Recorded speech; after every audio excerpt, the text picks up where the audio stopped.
il est venu à Pasteur, c'est lui qui devait tenir ce discours. Il n'a pas donné des coups de pied aux victimes devant vous, aux blessés? Lui, il n'a pas donné, je ne l'ai pas vu donner. Qui a donné des coups devant vous? Celui qui a donné le coup devant moi, c'est ce garde-corps, ceux qui l'accompagnaient. Ceux qui l'accompagnaient. Il avait connaissance que ces gardes donnaient des coups? Il n'avait pas connaissance. Il n'avait pas connaissance. Il n'avait pas connaissance. À la clinique Pasteur, oui.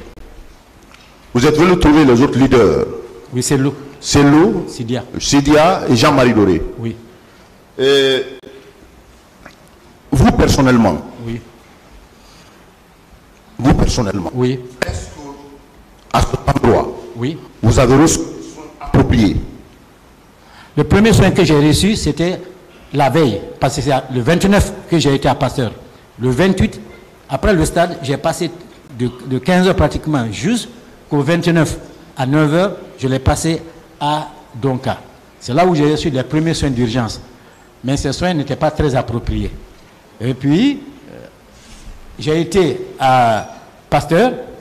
Ils m'ont donné rendez-vous pour le lendemain. Le document est là. Le 30, ils ont fait la radiographie et ils ont bien plâtré. Malgré tout, comme je suis chirurgien, j'avais des difficultés. Ma main ne pouvait pas rentrer dans le gant. J'étais en France. C'est en France, par l'aide de Cellou Dali Diallo, il faut le dire. C'est lui qui m'a aidé à aller en France. Il a pris tout en charge pour que ma main soit traitée dans un des meilleurs hôpitaux de Paris. Voilà, pendant 3 mois.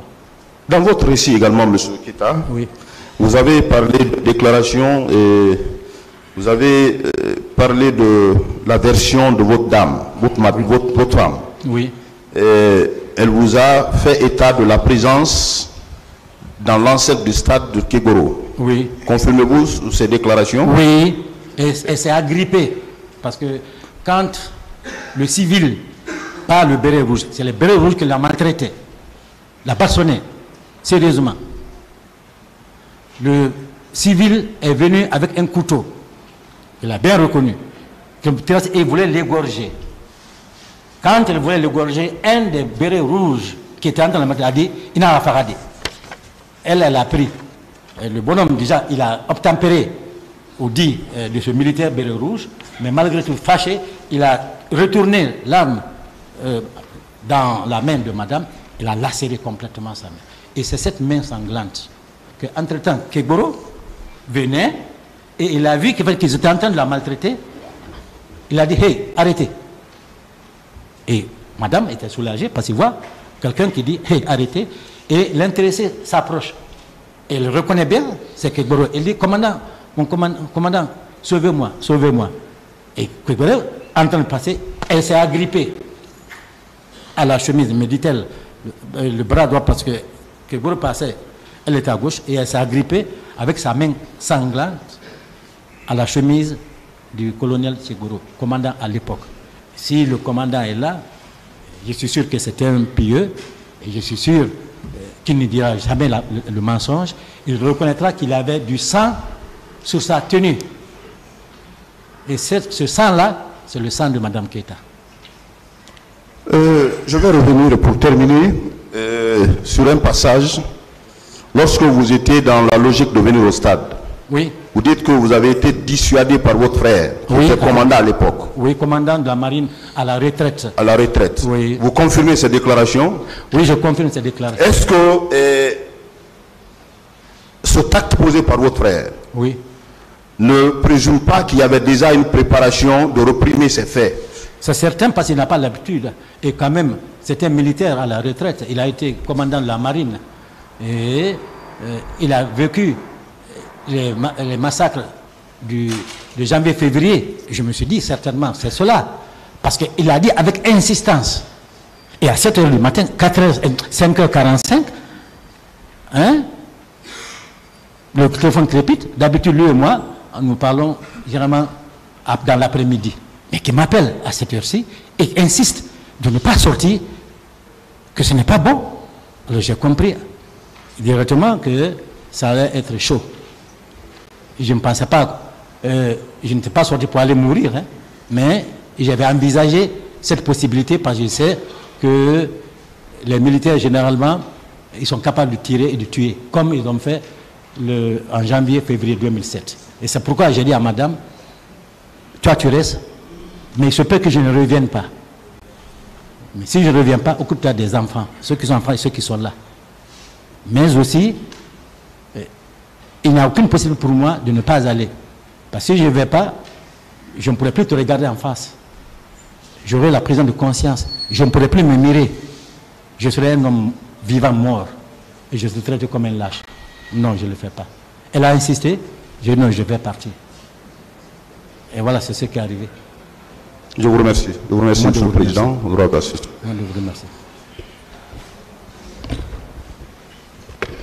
Merci. Merci, Monsieur le Président. Honorable assesseur. Docteur Keita. Oui. Je vais commencer d'abord par vous adresser nos vives compassions. Merci. Par rapport vraiment à tout ce que vous, personnellement, vous avez subi avec votre épouse. Et mon fils, il est là. Mon fils toutes aussi. les victimes de ces événements. Oui. Je n'ai pratiquement que 3 questions à vous poser. Oui. Parce que la première, déjà, vous avez été posée par lui-même, Oui. réitérée par mon collègue. Oui. C'était celle de savoir, à la rencontre, lorsque le colonel Moussa Tchekbro vous a intercepté avec les leaders, il a affirmé qu'il vient vous rencontrer au nom du président Moussa Dadis pour reporter la manifestation. Vous maintenez cette déclaration? Je maintiens, affirmatif, c'est ce qu'il a dit. Il nous a dissuadé. Ma seconde question porte sur les événements au stade. Oui. Selon vous, au regard de tout ce qui s'est passé, vu l'armada du dispositif de répression déployé ce jour, vu l'échelle, le nombre de victimes, l'ampleur et l'atrocité des crimes commis ce jour, est-ce que selon vous, vous pensez que cette attaque est un fait du hasard ou c'est quelque chose qui résulte de l'exécution d'un plan, d'un projet qui a été mûri, réfléchi avant qu'il ne se produise? Monsieur le juge, ce n'était nullement un hasard. La preuve,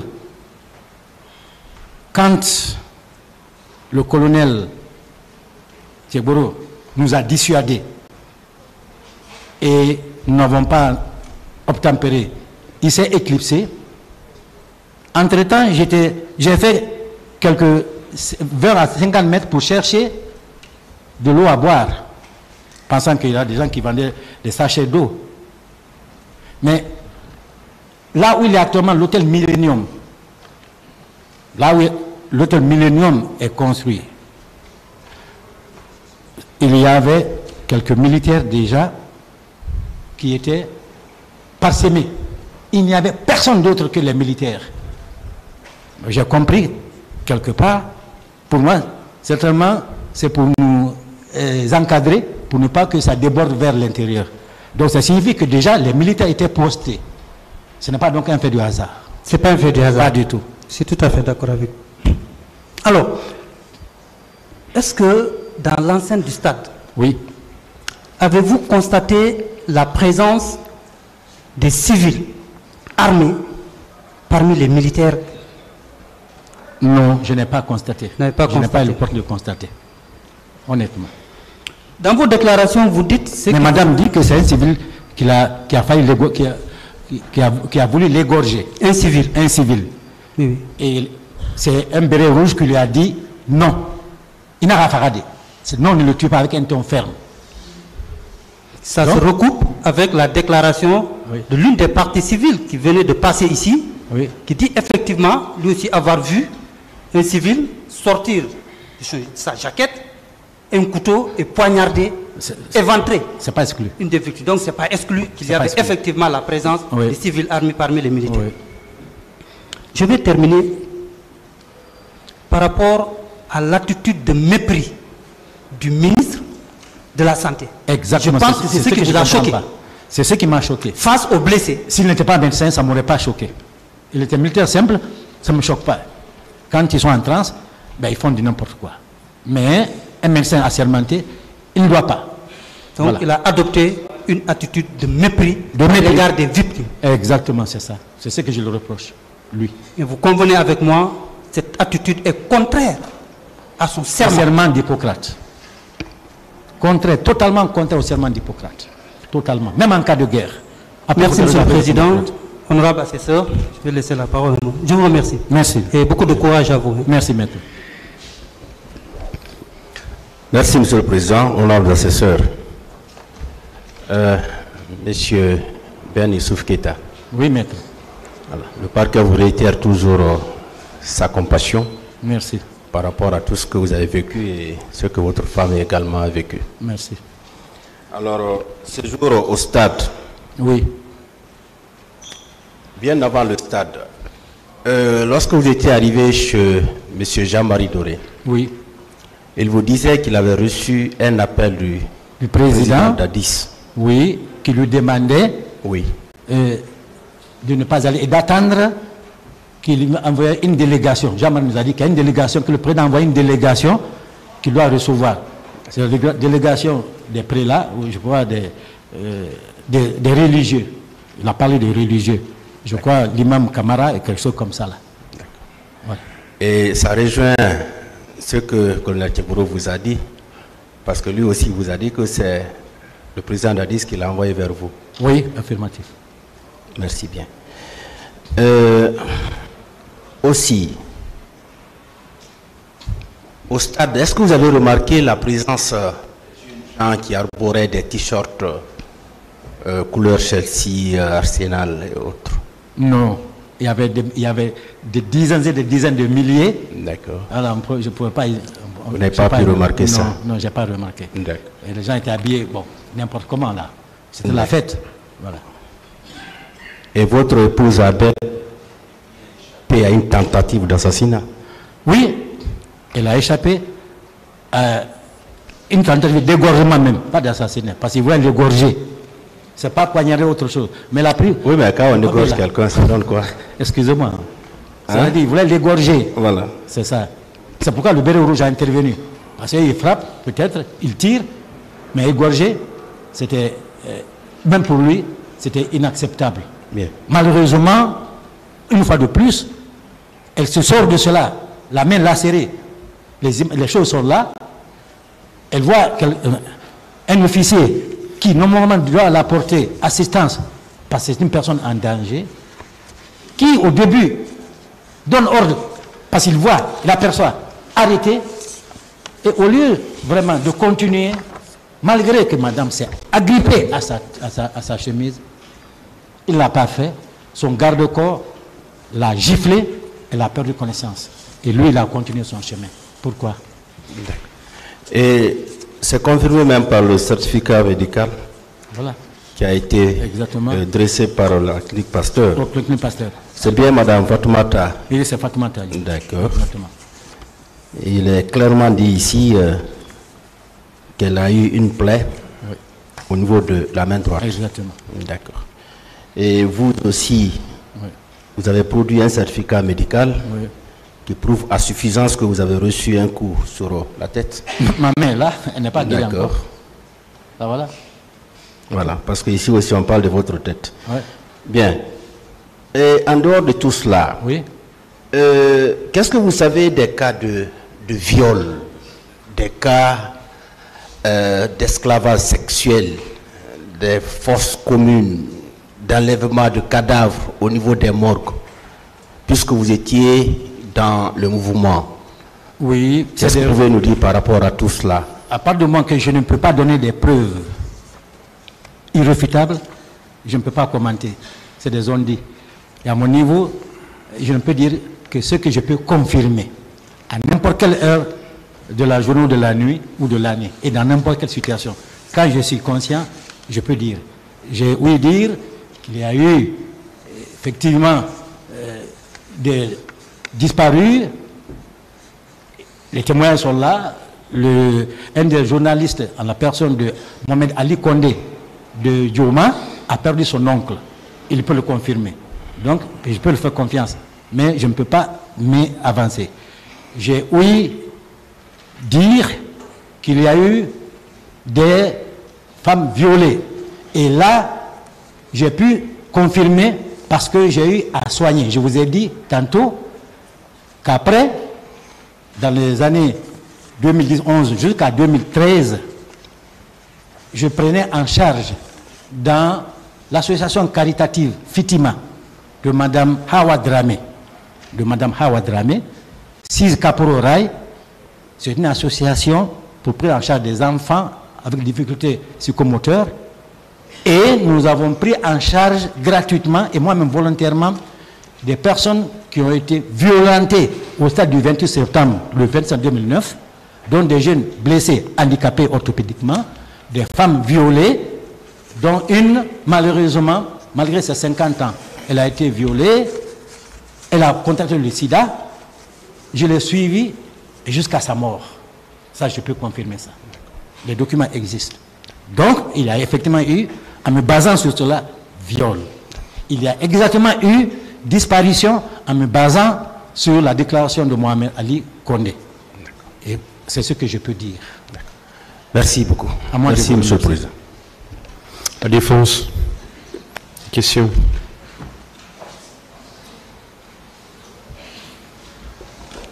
Merci, Monsieur le Président. Monsieur Keita. Oui, maître. Est-ce que vous avez vu M. Baouri ces jours-là au stade? Oui, j'étais avec Baouri, chez Jean-Marie Doré, comme je vous ai dit, comme responsable de l'UFDG que j'ai vu ce jour, en dehors des dames Hadja Alimatou, Hadja Mamina, Fatoumata Marela, Salimatou, des femmes que je connais, il y avait des responsables tels que l'ancien préfet de Kérouané. Est-ce que vous avez vu M. Baouri? Oui, je l'ai vu. D'accord. Est-ce que vous étiez tous à côté du président Sello d'Alain Diallo? Bon. Pendant qu'on le brutalisait? Non. Pendant qu'on le brutalisait, j'étais seul. Pendant qu'on le brutalisait? Pendant qu'on le brutalisait, j'étais seul. Qui l'avait brutalisé? C'est celui qui est venu encagoulé, que je ne pouvais pas dévisager. Sur la pelouse ou bien? Pas sur la pelouse. Il a pris sur les gradins. Après, ils sont descendus par des mouvements jusqu'au niveau de la pelouse. Moi, ayant vu ça, j'ai compris que c'était fini. Je suis sorti doucement par l'autre porte et allé vers la pelouse. J'étais seul avec lui. Est-ce que vous avez constaté la présence des bérets rouges au stade ces jours-là? La présence des bérets rouges, c'est celui qui, en sortant, quand je sortais, ceux qui venaient avec, comment on appelle ça, avec Jean-Marie, il y avait bérets rouges là-dedans. D'accord. Est-ce que vous pouvez confirmer que c'est avec la rentrée de M. Jean-Marie Doré au stade que les tirs ont commencé? Non. Il y avait des tirs avant qu'il ne rentre? Quand moi je descendais, après qu'on ait pris ces loups, je ne sais pas où les autres leaders sont partis. Parce que là, on ne pouvait pas être très alerte pour veiller sur tout comme un radar. J'étais avec celui, parce que c'est avec lui que j'ai quitté la maison. Donc nous avons fait tout ensemble. Après lui, ce n'est que quand je suis descendu, donc il y avait déjà eu les tirs. Les gens avaient déjà déguerpi complètement les gradins et la pelouse était en train de se pratiquement vider qu'en sortant pour traverser, venir vers la pelouse du stade Annette, que j'ai vu qu'on venait avec Jean-Marie. Il marchait, mais on le tirait vers l'intérieur. La foule? Pas la foule, des militaires. Les militaires, oui. À leur tête, vous avez pu identifier? Non. C'était comme à 60 mètres, je ne pouvais pas identifier. Après, on ne vous a pas dit qui avait dirigé cette expédition? Non. On ne m'a pas dit. On vous a dit le nom d'aucun militaire? Pour venir, comment dire? Au stade. Bon, je ne commande pas les on-dit. Ce que j'ai vu, c'est ce que je commande. Très bien. Merci. Docteur, c'est docteur, oui. Hein? Oui, docteur. Docteur. Oui. À la clinique Pasteur. Oui. Quels sont les leaders que vous avez trouvés en place là-bas? Quand je suis venu, on m'a dit que Sidia est là. Mais c'est celui que j'ai vu. Parce que c'est lui qui était mon leader à l'époque. À la clinique Pasteur. À la clinique Pasteur. C'est lui, j'ai vu dans quel état il était. C'était pas les cabines. J'ai vu c'est lui. Puis mon épouse était là.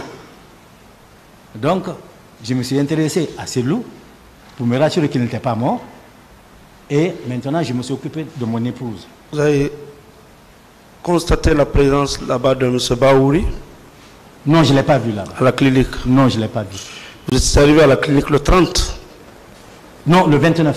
Le 29? Oui. Le 28, j'ai passé toute la soirée, la nuit, jusqu'au matin du 29 à Donka. C'est là-bas que je suis allé vers 9h à la clinique Pasteur. Et là-bas, c'est Lou, mon épouse, Adja Alimatou, et monsieur le ministre Tibou Kamara, que j'ai pu remarquer, en dehors des médecins. À l'époque des faits, vous avez 55 ans. Hein? Affirmatif. Est-ce que vous n'êtes pas trompé? La clinique dit que vous êtes arrivé le 30 septembre 2029 à 3h. 30 septembre 2009 à 3h. Date d'entrée à la clinique. Oui, ça c'était le 30. Le 29, ouais. Je suis allé le 29, constater. Mais pour que je sois soigné, ils m'ont donné rendez-vous le 30. D'accord. Je suis revenu le 30. Ils ont fait la radio, ils ont repris. D'accord. Parce qu'à Donka, ça a été fait dans la précipitation. Monsieur Keita, parlez, s'il vous plaît, parlez dans le micro. Vous pouvez faire face au tribunal. Faites face au tribunal et vous parlez dans le micro. D'accord. Docteur, oui, après tout, oui. Est-ce que vous n'avez pas causé avec votre grand frère pour qu'il vous dise qu'il avait informé que ça allait mal tourner au stade? Est-ce qu'il vous a révélé ses sources? Il était totalement lucide. Après, d'abord, je suis resté longtemps parce que je l'ai désobéi. Donc, je ne voulais pas le voir avec toute la souffrance. Je n'ai pas posé la question en ce moment. Mais plus tard, quand je lui ai posé la question, il m'a dit qu'il a suivi la conversation entre le capitaine Dadis et Sidia Touré. Que c'est ce qui l'a alerté. Ayant vu que ça n'allait pas et que obligatoirement il allait avoir marche et que ça allait être réprimandé, il a préféré en tant que militaire m'informer. C'est ce qu'il m'a dit. D'accord. Maintenant il est malade, il est actuellement un peu handicapé physiquement, il souffre de diabète aussi, mais à l'époque il était très valide. Et même où je parle comme ça, il m'écoute, il me voit, c'est ce qui s'est passé, c'est ce qu'il a dit. D'accord. Vous avez parlé, pour terminer, vous avez parlé du ministre Tibou. Oui. Et vous a trouvé à la clinique le 28? Oui, non, pas le 28, le 29, clinique Pasteur. À la clinique Pasteur? Oui, le 29. Le 29? Oui. Il a eu une attitude responsable, vraiment. Comment il est venu? Il est venu seul ou il était avec des militaires? Non, seul. Je l'ai vu. Oui. Je ne l'ai pas vu dehors, je l'ai vu dans la salle. Mais est-ce qu'il occupait une fonction en ce moment, selon vous? Oui, à l'époque, je crois, il était... En tout cas, il était un des proches du capitaine Dadis à l'époque. À votre avis, il était venu à son nom personnel ou au nom d'une quelconque autorité? Bon, à lui de répondre à cette question. Moi, en tout cas, je l'ai vu au chevet de Cellou. Bon, je crois qu'il a dû passer voir les autres aussi. Et il est venu vraiment au chevet de madame, où il a eu des mots très réconfortants. Il s'est apitoyé et c'est ce qui m'a touché. Merci, Monsieur le Président. À moi de vous remercier. Merci, Monsieur le Président. Honorable et digne magistrat de ce tribunal. Docteur Keita. Oui, maître. Et vous confirmez votre propos selon lequel Vous ne commentez pas les ondits? Non, je ne commente pas les ondits. Commentez pas les ondits. En dehors de ce que mon épouse m'a raconté, le reste, non.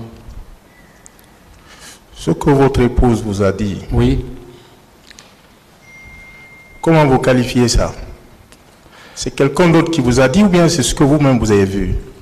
Je l'ai vu blessé. D'abord, je l'ai vu blessé.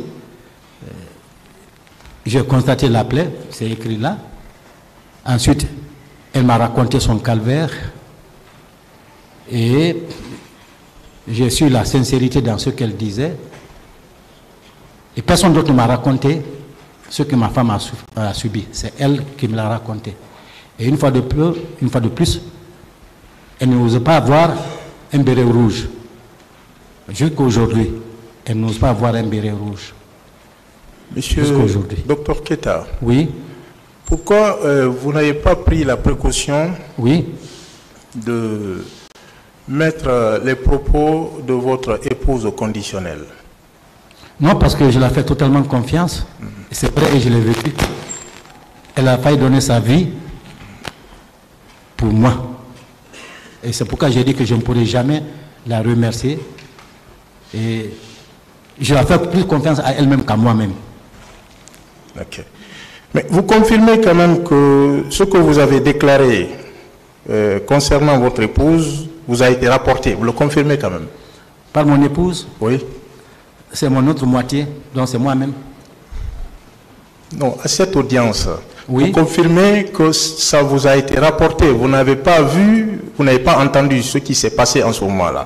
J'ai vu ma femme blessée. Oui. Et jusqu'à présent, elle porte les stigmates. Et quand vous allez dans le rapport de Human Rights Watch, vous trouverez ces déclarations avec ces photos et tout ce qui s'ensuit. Et clairement, elle est, s'il faut dire, réfugiée en exil. Est-ce que vous savez que vous ne la représentez pas ici? Non, pas du tout, absolument pas. Voilà. Parce que votre conscience de partie civile en fait foi. Exactement. Voilà. Et comment expliquez-vous, au-delà de tout ce que je viens de dire, qui est très clair, comment expliquez-vous que le colonel Moussa Thiebolo Camara puisse sauver certains leaders et qu'il puisse refuser de faire autant pour votre épouse? Comment, en tant qu'être humain, comment vous l'expliquez? Exactement, exactement, c'est là mon incompréhension. C'est là mon incompréhension. Parce que si, en période difficile, en période de danger, ce qui est recommandé d'abord, c'est sauver les enfants, ensuite les femmes, et les hommes, chacun pour soi, Dieu pour tous. Si vous pouvez les sauver. Comment vous allez sauver les hommes? Et puis, être vraiment aussi cruel, ici il faut dire comme ça, avec une femme, sans défense, que vous avez même contribué à sauver, et vous n'êtes pas allé jusqu'au bout, et s'agrippe à vous. Le colonel, il est là, c'était un musulman, fervent musulman, je le connais très bien. S'il se souvient, sa tenue portait le sang. Ce sang-là, une fois de plus, c'est le sang de Mme Keita. Parce que je l'ai vu. Mais vous savez que le colonel conteste tout ça. D'accord. C'est entre lui et Dieu. C'est pourquoi il sollicite la comparution de votre épouse. Elle est en France. Vous pouvez, il n'y a pas de problème. Elle ne peut pas comparaître?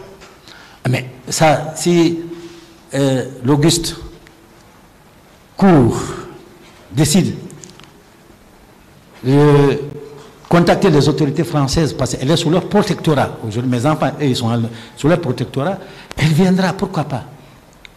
Pourvu qu'il n'y ait pas de béret rouge. Vous avez produit des documents selon lesquels elle aurait été blessée. Elle est victime. Elle n'a pas besoin de l'autorisation du tribunal. Elle n'a pas du tout besoin de l'autorisation du tribunal. Non, mais elle n'est pas là. Vous voulez qu'elle comparaisse? Elle est prête à comparaître. Elle a comparu déjà devant une cour internationale. Pourquoi elle ne comparaîtrait pas devant une cour nationale? Quelle cour internationale? Ceux qui sont venus en Women Watch Watch. Ce n'est pas une cour, ça. Bon, je suis médecin, je suis pas. En tout cas, c'est des gens de la justice quand même. C'est la justice. Vous connaissiez auparavant le colonel Moussa Tchebolo Camara? Est-ce que vous le connaissiez auparavant? Ah mais, c'est un homme que tous les Guinéens, et surtout nous les plus connaissions, par d'abord son engagement à lutter contre la drogue, par son sérieux, et surtout par ce que lui-même il a subi dans sa lutte contre les narcotrafiquants. Nous le connaissons bien et nous le respectons, une fois de plus.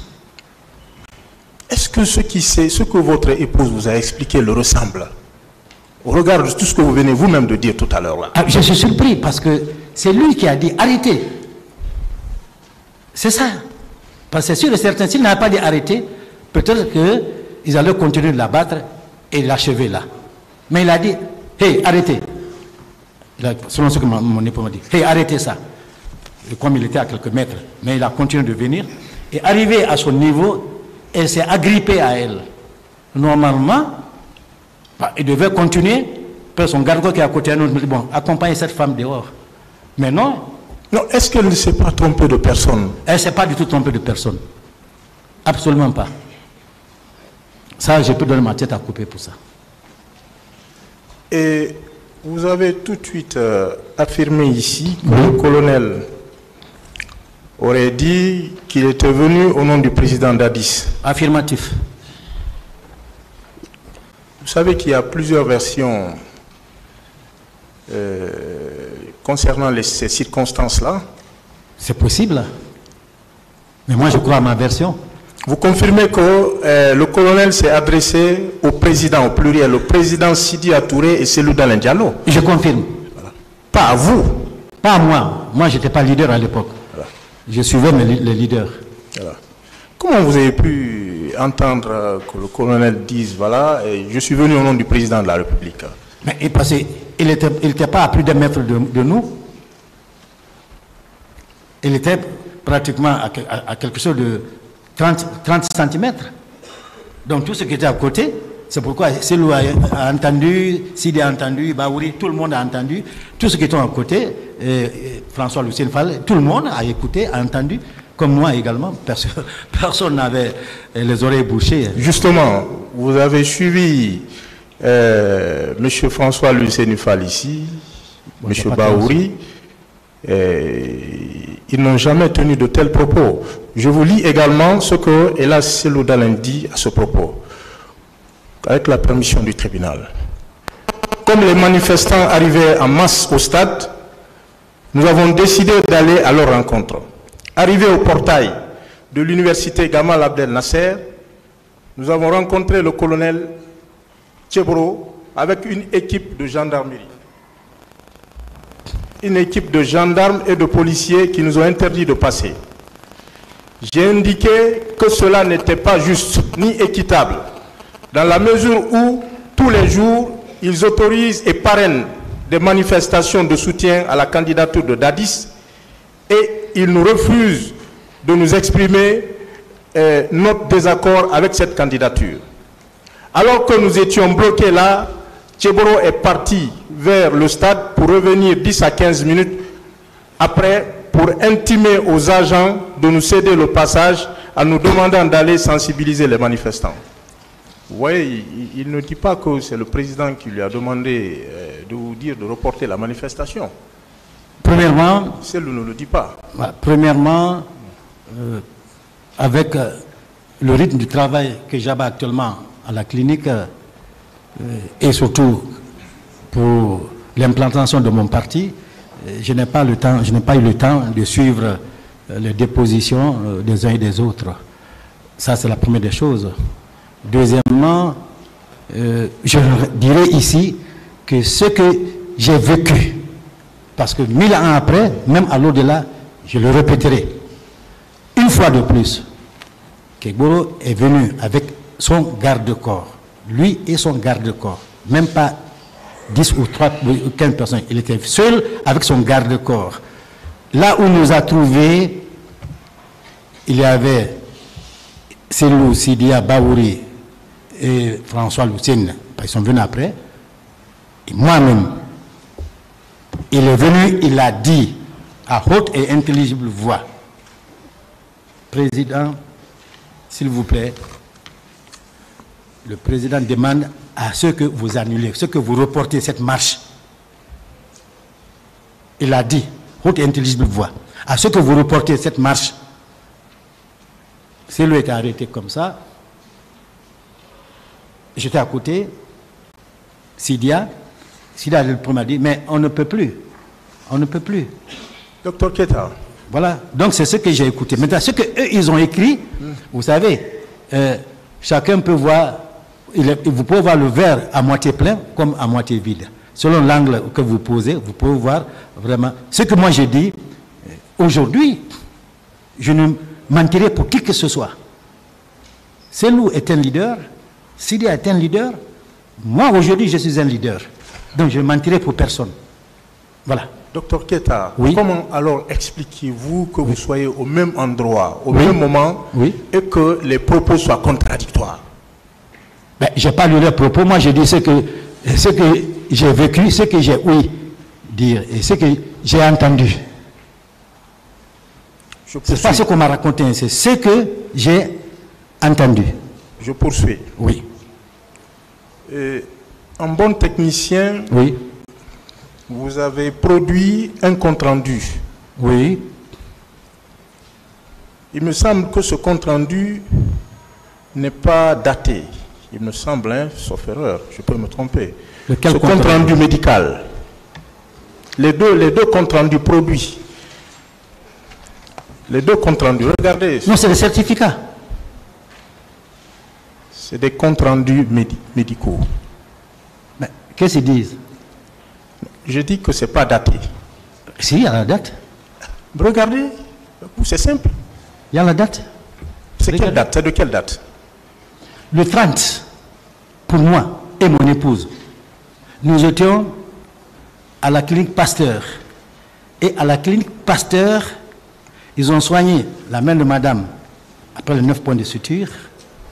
Et moi, ils ont plâtré correctement ma main. Ils ont donné le certificat. C'est ça. Non. Vous pouvez faire un compte rendu non daté. Mais qu'est-ce qui est écrit dans le compte rendu? Je vous pose une question. Vous pouvez faire un compte rendu non daté sans date? Mais c'est venu avec la date, c'est sûr. Prenez le document, regardez. C'est venu avec la date, monsieur. Ok. Et pourquoi n'avez-vous pas produit un rapport médical? Pourquoi produire un rapport médical? Oui, pourquoi? En profane, hein, je pose la question en profane.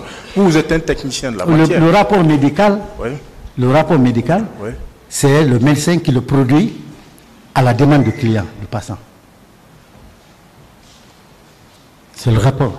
C'est ce que j'ai dit. Pourquoi n'avez-vous pas demandé un rapport médical? Vous avez demandé des comptes rendus médicaux. Mais qu'est-ce que vous entendez par compte rendu médical ou rapport? C'est la même chose. Le rapport médical. Ah bon? Oui. Le rapport médical, vous décrivez. C'est la communauté scientifique qui nous regarde. Hein? Le rapport médical, le médecin écrit ce qu'il a vu et si nécessaire, il donne en un mot le repos ou l'invalidité. Donc vous n'avez pas de rapport médical? Pour qui? Vous-même et votre épouse. Moi, j'ai été soigné en France. J'ai mon rapport médical complet, venu de la France. Parce que c'est là où j'ai été. Ce n'est pas produit au débat. Ça, c'est un. Et deuxièmement, le rapport médical ici, c'est à la clinique Pasteur. Et tout est archivé. Donc, le 28 septembre et à la clinique Pasteur le 29, non plutôt le 30 septembre. Concernant la blessure. Je vous remercie, monsieur. Merci.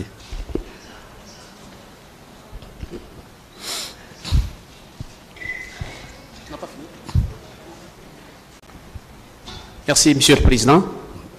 Monsieur le Président Ben. Oui. Youssouf Keita. Oui, maître. Je vais m'intéresser à la page 4 de votre déclaration. Oui. Le dernier paragraphe. Oui. Avec la permission de Monsieur le Président. Oui. Je vais lire chaque phrase et vous poser une question. Oui. Bien. Vous dites oui. que c'est dans cette situation dramatique oui. que le colonel Ablaye Chérif Diaby, oui. ancien ministre de la Santé, oui. fut son entrée. Exactement. Virgule, avec les propos déplacés en endroit des blessés, point. Exactement. Je veux savoir, à ce niveau-là, oui, comment il était habillé lorsque vous l'avez vu? Il était en tenue militaire. Tenue militaire. Oui.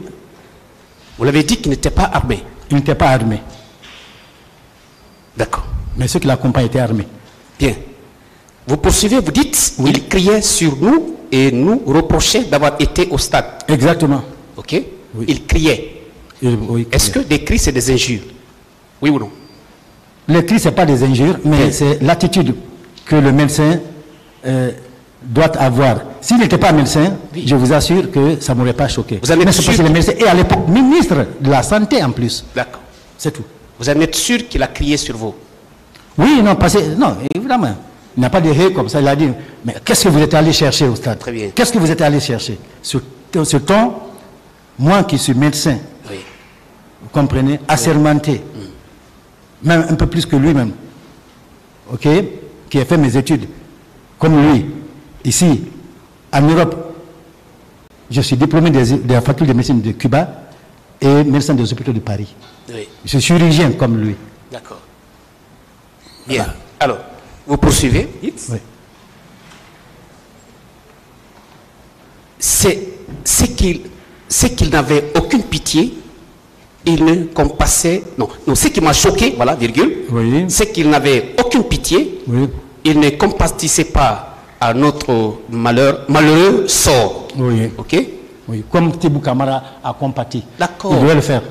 D'accord. Merci. Monsieur le Président, oui, je voudrais savoir à ce niveau-là. Oui.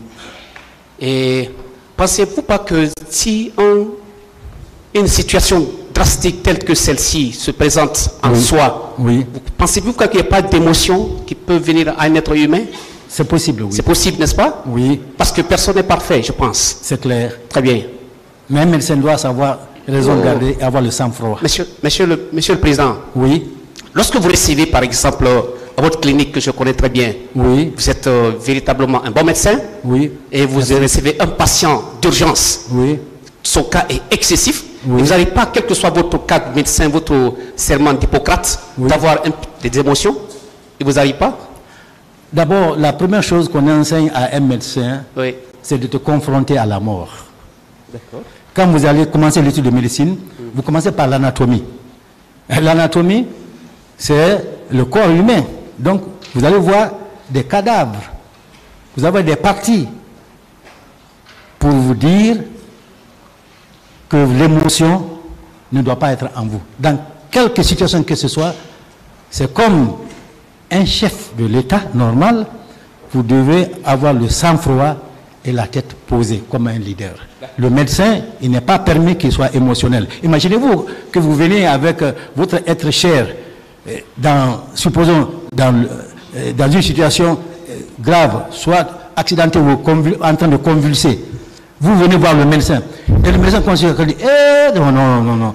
Voyez-vous comment vous allez être? Mais même si l'intérêt va mourir, le médecin vous dit sur place, non, ne vous inquiétez pas, ça va aller. Déjà, vous êtes soulagé.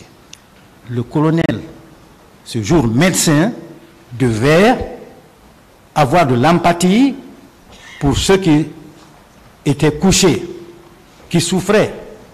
D'accord. Voilà. Monsieur le Président, oui ou non, il a insulté? Qui que ce soit. Est-ce qu'il a insulté? Non. Non, il n'a pas insulté. Bien. Oui ou non, il a porté des coups sur des blessés? Non, lui n'a pas porté des coups. C'est garde. Lorsque vous dites pas d'empathie pour les blessés, pas d'empathie, oubliant qu'il était lui-même un médecin, oui, et avait prêté le serment d'Hippocrate. Exact. Demandez le serment d'Hippocrate. Oui, d'accord, on le connaît. Monsieur le Président, je voudrais savoir à ce niveau-là. Oui. Est-ce que bien avant que M. Diaby soit ministre de la Santé à l'époque, en 2009, est-ce que vous avez eu des acquaintances avec lui ou bien des ateliers de travail, en tout cas des fortement au niveau professionnel? Non, absolument pas. Pas du tout. Absolument pas. Quand il était ministre de la Santé en 2009 aussi, vous n'avez pas pu avoir la possibilité de le côtoyer? Non, j'étais dans le privé. D'accord. Ouais. Vous poursuivez, vous dites, oui, et pire, ces gardes, pour se frayer un chemin, oui, donner des coups de pied aux blessés, gisant à même les carreaux. Oui. Je voudrais vous poser, je pense, peut-être 2 questions ou 3, 2. Oui, monsieur. Lorsque vous dites... Oui, maître. Et pire, ces gardes. Oui. Est-ce que vous savez que colonel Gabi, à l'époque, il était un officier sans troupe? Mais ce jour, en tout cas, il était avec des militaires, il n'était pas seul. Bon, d'abord, une question subsidiaire. Est-ce que vous connaissez ce qu'on appelle officier sans troupe? Bien. Je ne connais pas. Bien. Cela voudrait dire simplement que cette personne qui est là en tant qu'officier n'a pas d'ordre, il n'a pas de troupe, il ne donne pas des ordres. Ah, okay. Et par conséquent, lorsque vous dites que vous l'avez vu avec des gardes et que ceux-ci là pour se frayer le chemin, donner des coups de pied aux blessés, vous pensez que ces comportements de leur part proviennent de l'autorisation de monsieur le ministre? Non, malheureusement c'est lui le responsable. Vous savez, c'est comme ceux qui ont massacré au stade du 28 septembre. Ce n'est pas eux qui sont là aujourd'hui. C'est les commanditaires, s'il faut dire comme ça. C'est la haute hiérarchie. C'est les responsables. Ce sont eux. D'accord. Voilà. Alors, on conclut que ni d'Adam ni d'Ève, monsieur le ministre de la Santé à l'époque, colonel Gabi, n'a porté main sur monsieur le président Issouf Ben Keita. Oui, il n'a pas porté encore moins le proférer des injures. Oui ou non? Oui. Monsieur le Président, je vous remercie. Merci.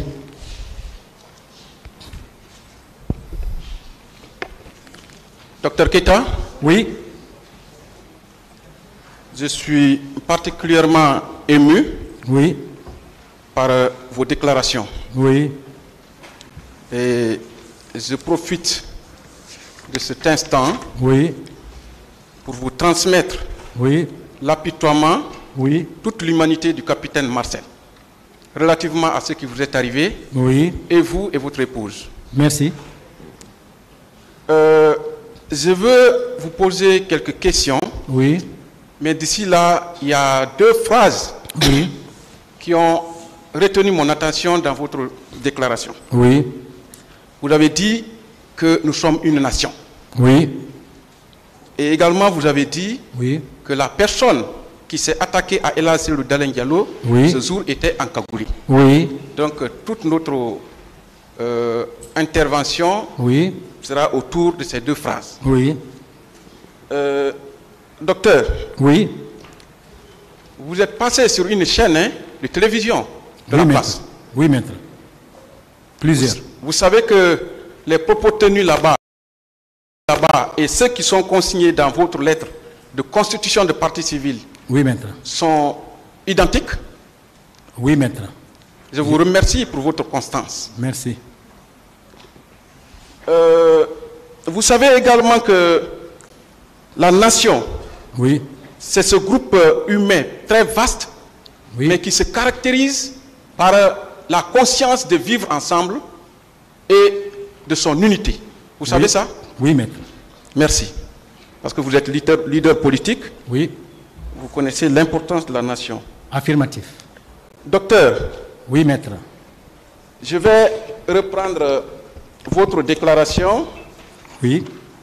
Au niveau de la page 3. De votre lettre de constitution. Vous avez dit ceci. Étant à côté de Selou, un militaire encagoulé se détacha du groupe et ordonnant à Selou de descendre. Affirmatif. Face au refus de celui-ci, ce militaire se précipita sur lui comme une fauve avec une brutalité inouïe. Exactement, c'est ce qui a cassé ses côtes. Voilà. Parce qu'il a pris, il a fait tomber sur les gradins. Vraiment, c'était horrible à voir. D'accord. Voilà. Et quelque part même, il y a un qui a voulu tirer sur lui. C'est son garde-corps, Abdoulaye, qui a pris la balle. D'ailleurs, c'est l'ambassadeur même de l'Allemagne qui a fait voyager ce dernier pour aller se faire soigner. Il est aujourd'hui en France. Son garde-corps rapproché. C'est effroyable. On ne peut pas rentrer dans tous les détails. D'accord. Donc, vous confirmez que la personne qui s'était attaquée à El Hadji Dalen Diallo était encagoulée. Il était encagoulé. Donc, qu'on ne dise pas que... En tout cas, celui que moi j'ai vu. Peut-être d'autres se sont ajoutés, mais celui que j'ai vu, il était encagoulé. Merci, docteur. Merci. Donc, en même temps, Marcel était encagoulé et avec un gourdin en main en train de taper les gens. Ma dernière question, docteur. vous êtes médecin. Oui. Vous êtes diplômé de l'université de Cuba. Oui. Quel est votre avis par rapport au terme fracture linguale ou fracture de la langue? Bon, excusez-moi, il peut avoir, bon, la langue c'est un muscle strié, hein, il peut se déchirer, bon, il ne peut pas se fracturer. C'est ce qui peut se fracturer en dehors des os, excusez-moi si je peux parler parce que nous sommes en termes médicaux, qui peut se fracturer en dehors des os chez un homme, pas chez une femme, c'est, excusez-moi, le corps caverneux lors de l'érection. Il peut avoir fracture à ce niveau. Voilà. Quand il a érection et vous faites un faux pas, il peut avoir fracture du pénis. Excusez-moi. Mais en dehors de ça, il n'y a pas d'autre fracture que les fractures des os. Il peut avoir fracture des os courts comme des os longs. Mais chez le molle, il n'y a pas de fracture. Vous avez parlé de fracture du pénis. Oui. Ça se dit, hein? Oui, ça existe. Bon, merci docteur Chia.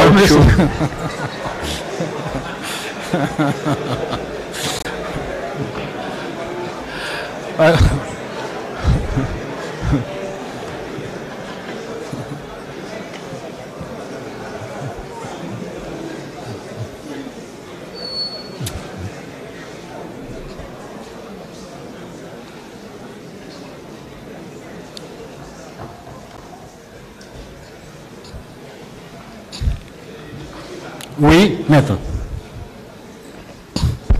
Bien. Aidez-moi à comprendre ce passage, M. Keita. Oui. Est-ce que étiez-vous à l'intérieur du stade? Affirmatif. Est-ce que vous étiez ensemble avec Lucien Fall, Sidia Touré et Elassel Diallo?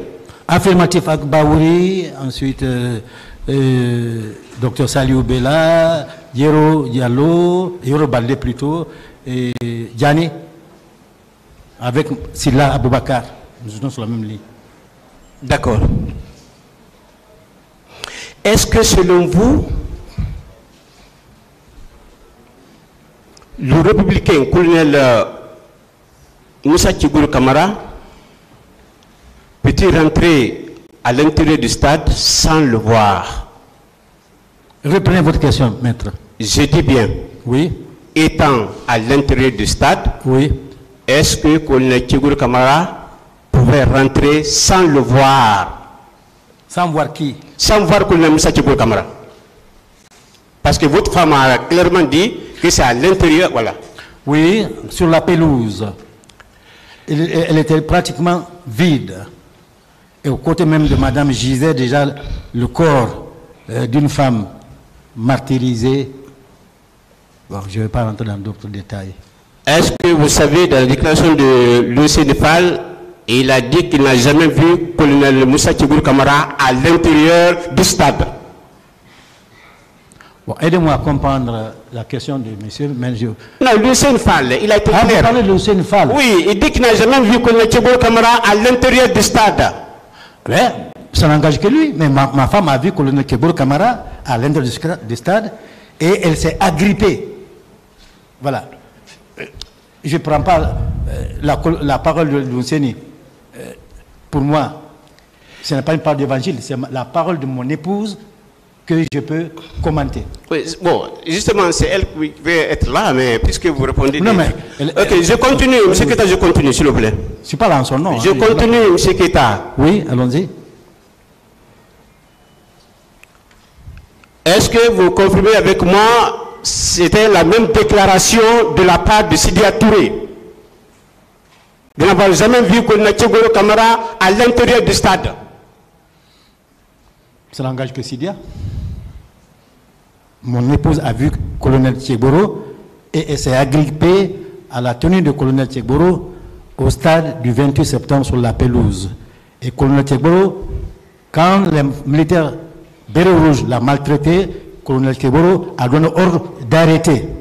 Seulement, il devait aller jusqu'au bout pour la sortie de là. Mais il a dit arrêtez, et après il a continué son chemin. C'est bien, c'est bien. Voilà.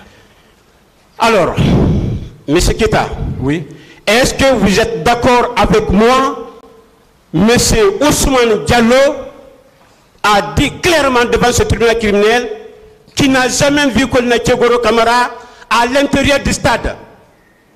Mais Ousmane Camara... Ah, Ousmane Diallo plutôt. Je ne connais pas Ousmane Diallo. Ousmane Diallo vient de quitter, hein? Je ne le connais pas, moi je ne suis pas le procès. Il était au stade là-bas, hein? Mais il y avait des milliers de Guinéens au stade. D'accord. Alors, donc, vous êtes d'accord avec moi que Colonel Thiegoro a dit d'arrêter. Ça, vous êtes...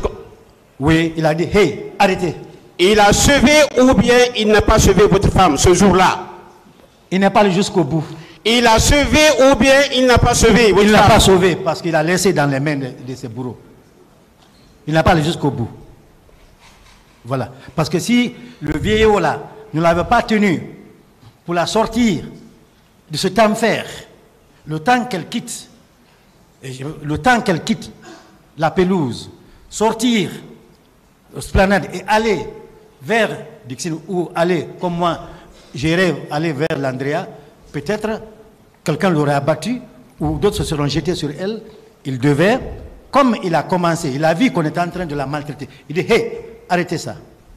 Et ils arrêtent. Et puis, madame, malgré sa douleur, sa grippe, parce qu'il ne savait pas où aller, ça tirait de partout. Et sa grippe à lui, comme c'était un officier, déjà il voit qu'on lui respecte. Il devait au moins la confier à un de ses gardes. Bon, accompagne cette dame s'il voulait aller jusqu'au bout. Mais sa grippe et son garde de corps gifle cette pauvre femme de toutes ses forces, elle perd connaissance. L'a-t-il sauvé là-bas? C'est non-assistance à personne en danger. C'est vous qui le dites, hein? Oui, je le réitère. Merci. Est-ce que vous êtes d'accord avec moi que Colonel Thiegoro Camara s'est limité juste au niveau de l'esplanade du stade? Je n'avais pas de drone pour suivre ses activités. Moi-même, je l'ai vu qu'une seule fois. Où je l'ai vu, c'était quand il est venu pour stopper les leaders afin que la marche n'ait pas lieu. C'est là où je l'ai vu. L'autre que je fais, c'est mon épouse. C'est tout. Oui, justement, dans votre public, tout ce que vous êtes en train de dire, c'est de la part de votre épouse, hein? Oui. Vous confirmez cela? Non. Je dis ce que j'ai vécu et c'est que elle m'a dit et que je confirme, et parce que moi je peux mentir, elle ne ment pas. Quand même, je la connais. Merci, nous allons demander sa comparaison. Merci, Monsieur le Président. Merci.